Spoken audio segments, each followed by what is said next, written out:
Это был выбор наших предков, когда они, следуя своей мудрости, вошли в состав России и навсегда определили путь своего народа, положив начало новой эре в истории Ингушетии. 17 марта 1770 года вблизи селения Ангуш на обширной поляне Бартбосе ингушскими старейшинами был подписан договор о добровольном вхождении Ингушетии в состав России.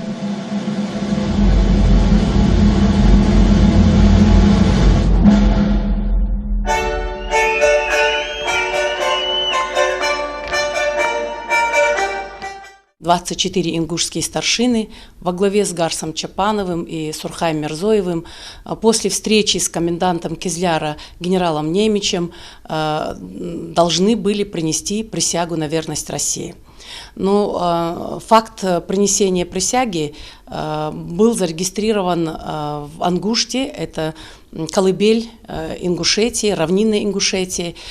Здесь в присутствии академика Иоганна Гюльденштета и при большом стечении народа, сам Иоганн Гюльденштет свидетельствует, что там было свыше 800 человек, вот эти старшины ингушские от всего ингушского народа принесли присягу на верность России. 12 июля того же года коллегия иностранных дел России одобрила этот договор. Через 40 лет, в августе 1810 года, в крепости Владикавказской был подписан акт присяги ингушей, в котором были учтены недочеты договора 1770 года. Важное значение в первую очередь для российского государства, для империи, которая видела в лице ингушей и тех людей, и тот народ, положиться на который можно. Мы потом и в своих исследованиях это отмечали еще.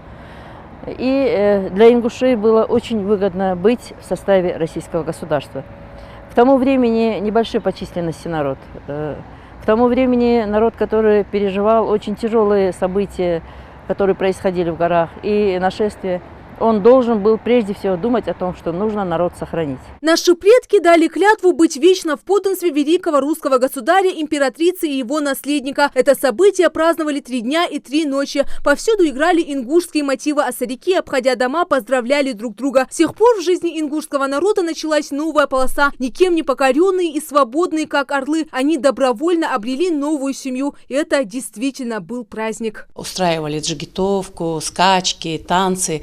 Этим объясняется, что, в принципе, весь народ был за то, чтобы принять российское подданство. В договоре написано, российское начальство даст им для защищения от внешних неприятелей российское войско, которое должно находиться в деревне их Назран. Отряд из 150 казаков, выделенный вместе с мушкетерами для охраны ингушей, при помощи местного населения приступил к строительству укрепления с наружным рвом и бруствером. Так у ингушских поселений возникла крепость, впоследствии разросшаяся и получившая название Назран. Строительство ее было завершено в 1817 году. Помощь царской армии пришлась кстати. 3-дневное сражение ингушей с войском имама Шамиля увенчалось успехом. Мемориал памяти и славы в Насыркорте включает барельеф вхождения Ингушетии в состав России с мемориальной доской «Клятвенное обещание», где выгравирован текст присяги на верность России. Приняв судьбоносное решение, ингуши уже не отступали от прописанных в договоре обязательств, принимали участие в Первой мировой войне, которая изменила мир и оставила глубокий след в памяти человечества. 23 августа 1914 года указом императора Николая II была создана Кавказская туземная дивизия, куда входил и ингушский полк.